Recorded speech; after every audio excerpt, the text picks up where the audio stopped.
ولا تهنوا ولا تحزنوا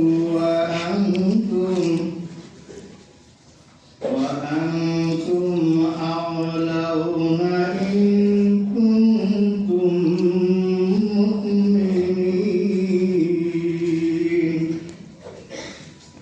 পবিত্র কুরআনুল মাজিদের 200 আয়াত বিশিষ্ট তৃতীয় সূরা সূরাতুল আলে ইমরান এর 137, 138 ও 41 নং আয়াতে আল্লাহ তাবারক ওয়া তাআলা বলতেছেন, তোমাদের পূর্বে বহু ঘটনা ঘটে গেছে, সুতরাং তোমরা পৃথিবীতে পরিভ্রমণ করে দেখে নাও যারা মিথ্যাবাদী ছিল তাদের পরিণাম কি হয়েছে।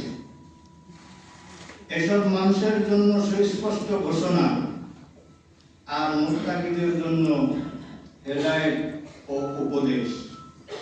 সুতরাং হে মুসলিমগণ, তোমরা হীনবল হইও না, তোমরা চিন্তিত হইও না, তোমরাই বিজয়ী হবে, তোমরা প্রকৃত মুমিন হবে। বারাকাল্লাহু লানা ওয়া লাকুম ফিল কুরআনিল হাকীম ওয়া নাফা'না ওয়া ইয়্যাকুম বিয-যিকরিল হাকীম। আসসালামু আলাইকুম ওয়া রাহমাতুল্লাহ।